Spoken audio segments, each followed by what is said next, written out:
সব অতীত মরে যায় না, কিছু অতীত হঠাৎ সামনে এসে দাঁড়ায়।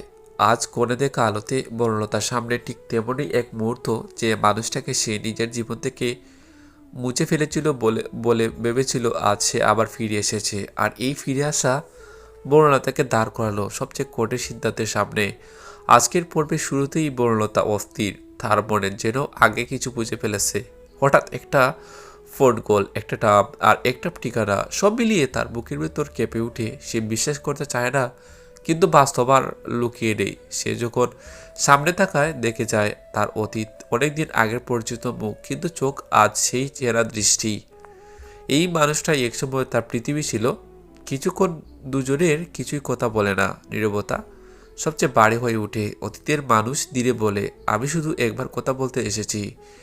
এই এক বাক্যই বলল, তার ভেতরে সব ভেঙে পড়ে। তার মনে পড়ে যায় সব না বলা কথা, সব না পাওয়া স্বপ্ন। কিন্তু ঠিক তখনই তার মনে বেশি উঠে বর্তমানের ছবি, অনুভব, এই বাড়ি, এই সম্পর্ক। বনলতা নিজেকে সামলায়। সে স্পষ্টভাবে বলে, আমার জীবনে এখন আর কোনো জায়গা নেই, কিন্তু অতীত সহজে হার মানে না। সে বলে, তোমার চুপ করে থাকা, সব প্রশ্নের উত্তর দেয় না। এই কথায় বনলতা পেকে পড়ে। সে বুঝতে পারে আজ পালিয়ে যাওয়ার সুযোগ নেই। এদিকে অনুভবের মা দূর থেকে এই সাক্ষাৎ দেখে ফেলে। তার সন্দেহ আজ সত্যি প্রমাণ হয় বলে সে ধরে নেয়। সে মনে মনে ভাবে, এই সম্পর্ক আর ঝুঁকিতে পর্বের সবচেয়ে গুরুত্বপূর্ণ মুহূর্তে বনলতা একা দাঁড়িয়ে নিজেকে প্রশ্ন করে, সে কি অতীতকে একেবারে বন্ধ করবে, নাকি সত্য বলার জন্য সব ঝুঁকি নেবে? শেষ দৃশ্য, সে অনুপের সামনে এসে দাঁড়ায়।